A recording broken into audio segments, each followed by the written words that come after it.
Hi guys, एकदम से फोड़ डाला पेपर। मेरे पास एसएमएस भी आए हैं, सर ऑब्जेक्टिव टाइप में तो मजा ही आ गया, ट्रू फॉल्स भी मजे के ही थे। कुछ दो तीन क्वेश्चन छोड़ दिए जाएं तो बाकी सारे क्वेश्चन तो बिल्कुल ही डायरेक्ट थे।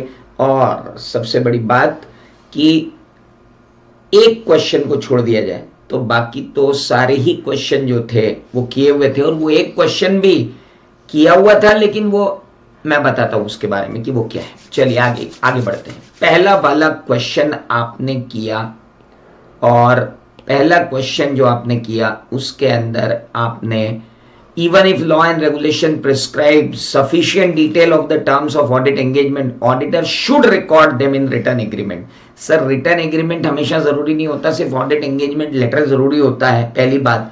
और अपने मॉड्यूल के अंदर एक लाइन दी हुई है ऑडिट एंगेजमेंट लेटर के अंदर ही कि अगर लॉ और रेगुलेशन सफिशिएंट डिटेल में terms of audit engagement prescribe करते हैं तो ऑडिटर को सिर्फ इतना ध्यान रखना चाहिए कि मैनेजमेंट एक्नॉलेज करता है उसकी रिस्पॉन्सिबिलिटी। मैं ऑडिट एंगेजमेंट लेटर को इशू करना है, रिटर्न एग्रीमेंट बनाने की जरूरत नहीं है, क्योंकि ऑडिट एंगेजमेंट लेटर में मैनेजमेंट रिस्पॉन्सिबिलिटीज में ही हम लिख देंगे जो ड्यूटीज हैं। तो यहां पर उसने ऑडिट एंगेजमेंट लेटर नहीं बोला, उसने लिखा शुड रिटर्न एग्रीमेंट। तो रिटर्न एग्रीमेंट तो जरूरी है ही नहीं। तो ये तो था आपका सीधे सीधे से फॉल्स आंसर। जिसने यहां पर ऑडिट एंगेजमेंट लेटर और रिटर्न एग्रीमेंट में डिफरेंस नहीं समझा है वो बच्चा इसको नहीं लिख पाया। बहुत ही क्लासिक क्वेश्चन था। It is not necessary for auditor to periodically review the audit programme. Sir ये तो कितनी बार क्वेश्चन आ चुका है, हर बार पीरियोडिकली रिव्यू करना पड़ता है। अपन ने जो रिवीजन किए थे उनमें भी स्लाइड्स में एक क्वेश्चन मैंने आपको दिए थे।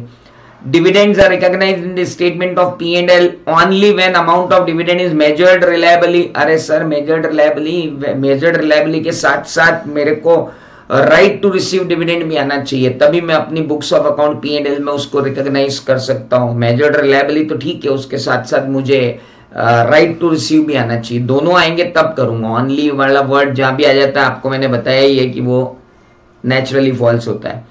Every LLP required to submit the statement of account and solvency. Direct question था। 60 दिन दे दिए 30 दिन की जगह, और 6 महीने की जगह दे दिए 3 महीने। फॉल्स करके आप आए ही होंगे, ज्यादा दिमाग इस पे लगाएंगे नहीं।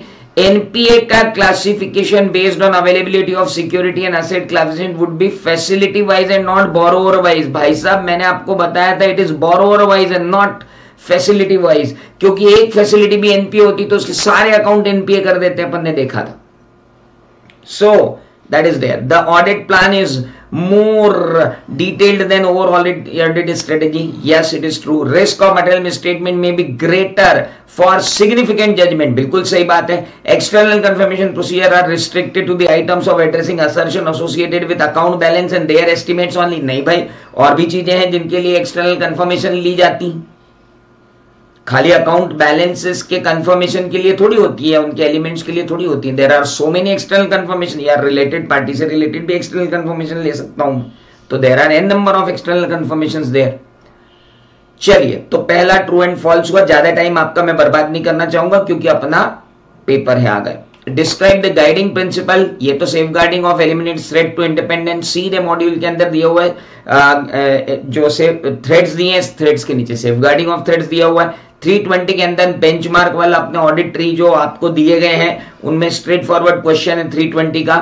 ये भी स्ट्रेट फॉरवर्ड क्वेश्चन है। कम से कम 2 बार अपन ने 2 अलग अलग स्लाइड्स में किया था कि it is imperative for auditor to project the misstatement through procedures of sampling comment. ये पूरा जो रिवीजन स्लाइड्स ली थी उसमें से आया।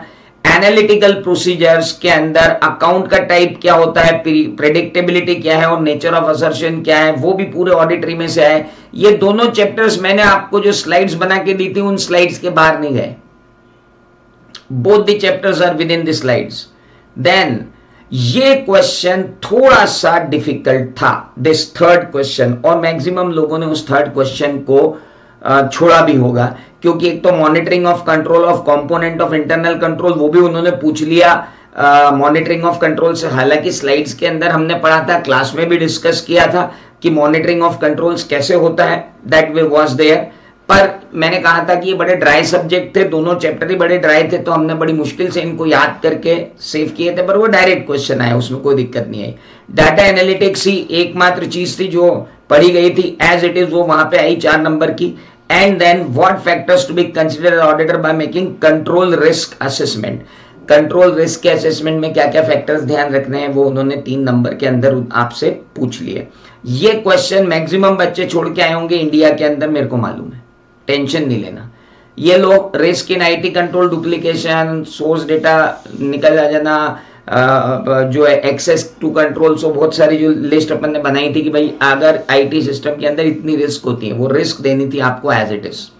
देन अब आ गए थे अपन अपने फ्री इलाके में, और यहां पर उन्होंने हमसे बता दिया फिक्स डिपॉजिट पे इंटरेस्ट 19-20 में आया तो कैसे चेक करना, ये तो जनरल क्वेश्चन था। ऑडिट ऑफ फाइनेंशियल स्टेटमेंट में इंटरेस्ट ऑन एफडी पूछ लिया, तो आप इंटरेस्ट ऑन एफडी के बारे में बता दो कि एफडी के इंटरेस्ट को कैसे लोगे, सबसे पहले आप क्या क्या वेरीफाई करोगे इंटरेस्ट इनकम के लिए, तो आपने लिख ही दिया होगा कि हम, और ये इनकम है तो आपने इसको 5 भागों में ले ही लिया होगा, क्योंकि ये P&L कैप्शन के अंदर है, और P&L कैप्शन के अंदर अपन करते ही थे।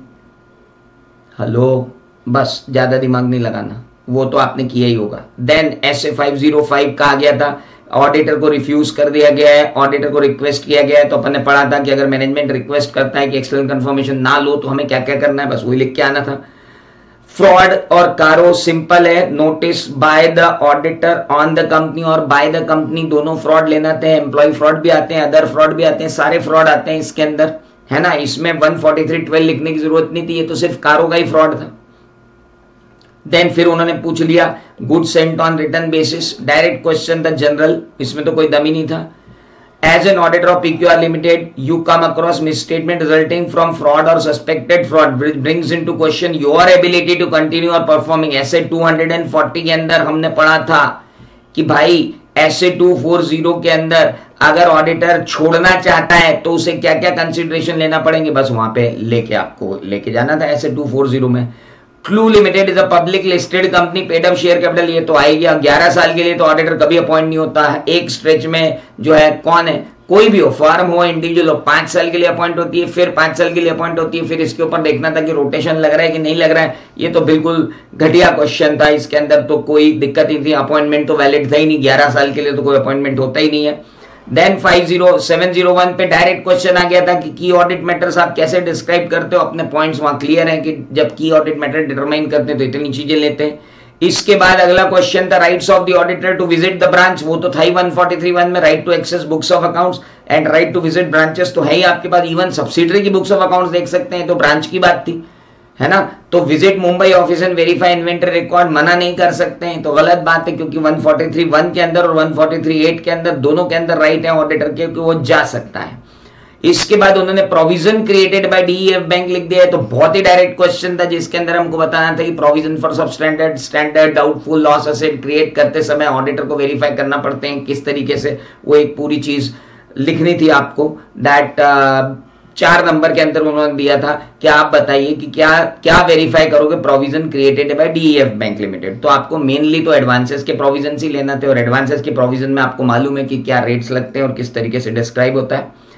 इसके बाद क्वेश्चन आया कोऑपरेटिव सोसाइटीज के ऊपर। ये क्वेश्चन के अंदर ये क्वेश्चन जो है ये नेचुरली फाइनल का क्वेश्चन था, उठकर पुराने फाइनल में जब कोऑपरेटिव सोसाइटी था तो हट गया वहां पे, वहां से उठ के यहां आ गया, और draft audit report management committee से डिस्कस करो और क्लासिफिकेशन ऑफ सोसाइटी, ये दोनों आपके मॉड्यूल में, तो आप इसकी चिंता ही मत करो।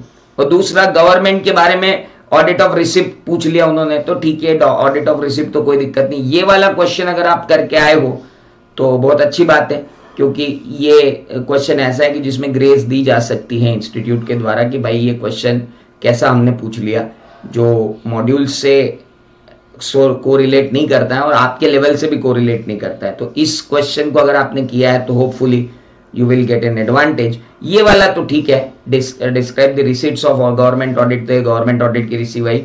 लोकल बॉडीज में रेवेन्यू ग्रांट कौन कौन सी मिल सकती है, डायरेक्ट क्वेश्चन रहा। इसके बाद आया ये लो audit against rules and orders. इस बार गवर्नमेंट ऑडिट के अंदर बड़ा मजेदार काम रहा और इन्होंने 2 चीजें गवर्नमेंट ऑडिट के अंदर पूछ ली। जो आपकी ऑडिट स्ट्रेटेजी थी कि पहले दिन आपको सारे ऑडिट्स ये निपटाने थे जो मैंने आपको दी थी, होपफुली वो काम आई। ऑडिट का पेपर ऐसा ही आता है, ऑब्जेक्टिव टाइप से मुझे बहुत उम्मीदें हैं, और ट्रू एंड फॉल्स तो आपके सभी सही गए होंगे, एक आध कोई गलत हुआ हो तो हुआ हो, मुझे नहीं लगता ट्रू फॉल्स में कहीं कोई दिक्कत आई। स्टैंडर्ड्स ऑन ऑडिटिंग में आपको कोई दिक्कत आने की जरूरत नहीं थी, सारे क्वेश्चन किए हुए थे, आपकी प्रैक्टिस पे डिपेंड करता था कि आपने इसको कितने आगे तक लेके गए। सिर्फ एक क्वेश्चन था कोऑपरेटिव सोसाइटी का जो मेरे हिसाब से वाज नॉट ओके। सो बाकी की बात अब आप अपने दूसरे सब्जेक्ट पे दिमाग लगाएं और बाकी की बात करते हैं मिलने के बाद, है ना। फिर मिलेंगे, अब अगले पेपर की तैयारी करो। All the best.